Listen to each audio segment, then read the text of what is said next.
Faleminderit për ftesën.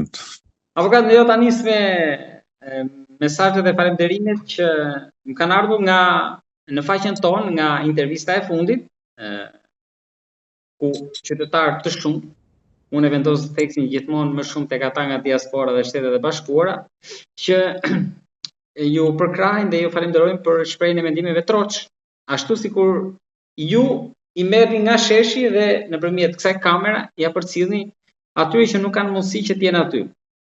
Faleminderit avokat. Faleminderit për atë përcjellje të përkryer, të shkëlqyer dhe të shëndetshme që i bën intervistave të mia në media, dhe veçanërisht një falënderim të jashtëzakonshëm do t'u dërgoj emigrantëve shqiptarë në Shtetet e Bashkuara të Amerikës, kryesisht dhe në Evropë natyrisht, sepse ata e din mirë dhe unë i di mirë se si dhe çfarë gatuhet nga kriminalet e Beogradit që nga 1941 deri më sot në Shqipëri. Avokat, siç ju thash edhe pak më lart, është hapur thirrja për kuvendin kombëtar për aplikime, zgjedhja do bëhet nëpërmjet popullit në shesh, që më pas një grup, nuk e di 100, 200, sa do të jenë 500, sikur u artikulua edhe në fundjavë nga njëri nga protestuesit që mori fjalën në podium në shesh përballë kryeministrisë, do të zgjedhin edhe qeverinë teknike.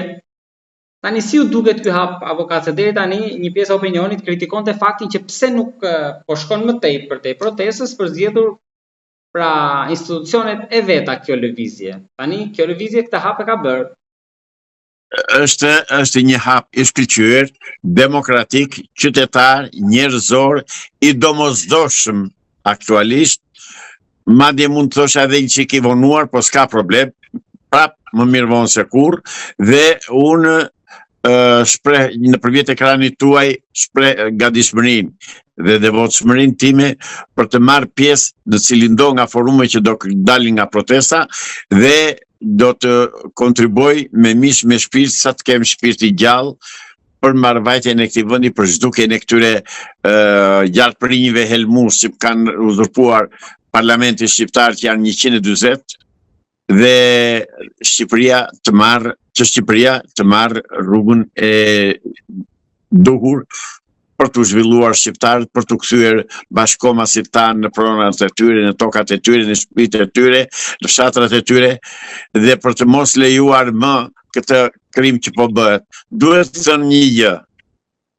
Është hera e parë, unë në për këto bisedat që kam bërë me juve, nëpërmjet videove që kam bërë me juve, kam kërkuar në mënyrë të përsëritur sot e 2-3 vjet më parë, dhe kam thënë, ore, pse nuk po zgjohet ky popull, më çe ka gjetur, ç'ish ky anestezi, ç'ish ky gjumë letargjik, mëzuri gjualesh dhe ju jeni dëshmitar, për këtë dhe janë video që keni regjistruar. Nëpërmjet këtij kanali keni shkundur.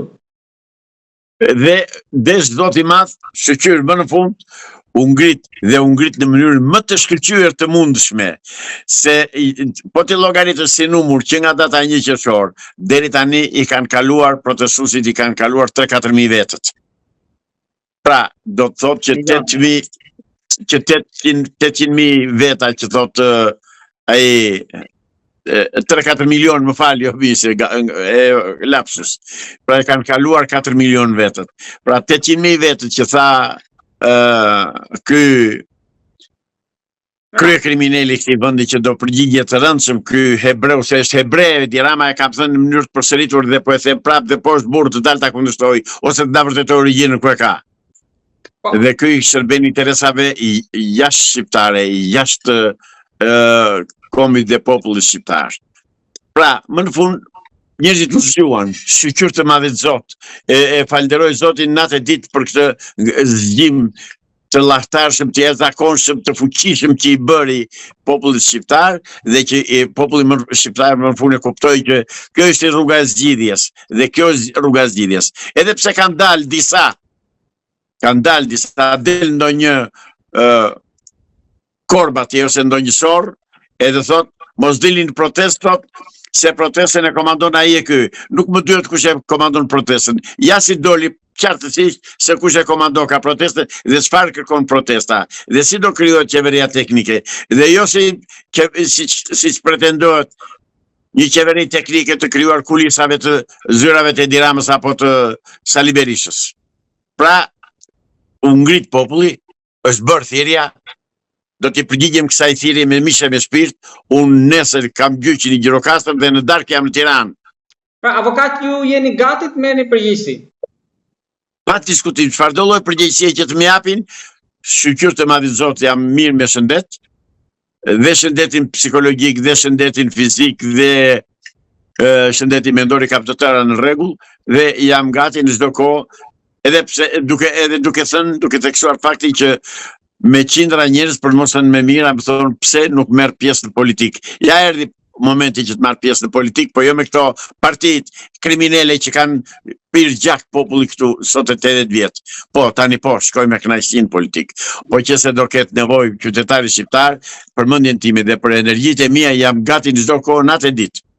Avokat, si u duket kjo ideja që është zgjedhur nëpërmjet krijimit pra të këtyre 3 institucioneve që nuk e di, keni kritik si u duken pra kuvendi kombëtar qytetar, këshilli ekzekutiv i kuvendit kombëtar qytetar, mbledhja e përgjithshme e popullit shqiptar, pra kudo në 3 institucionet është populli, më pas bëhet dhe sqarim si do mblidhet një herë në 2 vjet apo një herë në 3 vjet anëtarët që do jenë 150 kuvendi kombëtar dhe i zgjeruari me 300. Pra, këtu flitet ka një ide për një qeverisje popullore në këtë mënyrë afatgjate. Duket, nuk e di, si në emër të popullit po flitet shumë këtu, po kush janë ata që do të marrin vendimet, si mund të ketë një kalim këtu? Me qenë se është bërë thirrja dhe me qenë se është kërkuar nga organizatorët dhe nga themeluesit të kësaj thirrje që të marrin pjesë, patjetër do marrin pjesë. Dhe aty personat që do zgjidhen për të marrë pjesë në këto forume, natyrisht që do diskutojnë dhe do hartojnë dhe plane më të vendosura, më të detajuara, më të thelluara, me qëllim që Shqipëria të marrë rrugën e zhvillimit politiko-ekonomiko-shoqëror. Sepse deri tani jemi të dënuar me vdekje, ose ishim të dënuar me vdekje nga komunistët e Beogradit, që komandojnë dhe sot e kësaj dite qeverisë shqiptare dhe parlamenti shqiptar. Pra, kjo është një gjë që më thoni juve, është një gjë fare kollajt për të zgjidhur dhe fare e lehtë. Pse?